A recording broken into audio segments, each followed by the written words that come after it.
باپ اور بیٹے اور روح القدس کے نام سے آمین۔ خداوند نے مجھے تمہارے پاس بھیجا ہے کہ تمہیں یہ سب باتیں کہہ دوں۔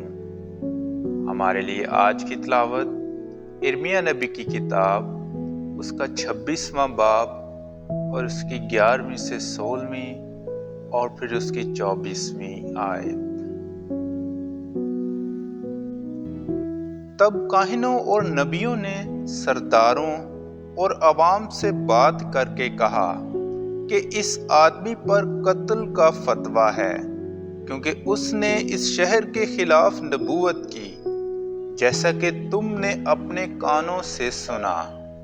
تب ارمیہ نے تمام سرداروں اور عوام سے بات کر کے کہا کہ خداوند نے مجھے بھیجا تاکہ اس گھر کے خلاف اور اس شہر کے خلاف ان سب باتوں کی نبوت کروں جو تم نے سنی۔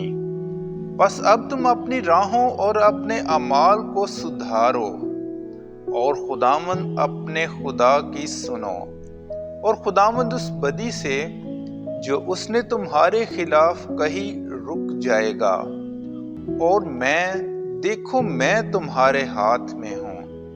بس جو تمہیں پسند ہو اور تمہارے نزدیک مناسب ہو تم میرے ساتھ کرو، لیکن یقین جانو کہ اگر تم مجھے قتل کرو گے تو تم بے گناہ خون اپنے آپ پر اور اس شہر پر اور اس کے باشندوں پر لاؤ گے، کیونکہ در حقیقت خداوند نے مجھے تمہارے پاس بھیجا ہے تاکہ یہ سب باتیں تمہارے کانوں میں کہوں۔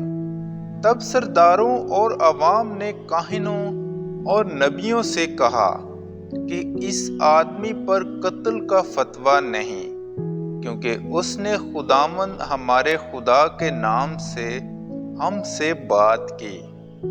پر اہیاکام بن شافان کا ہاتھ ارمیہ کے ساتھ تھا، تاکہ وہ قتل کیے جانے کے لیے لوگوں کے حوالے نہ کیا جائے۔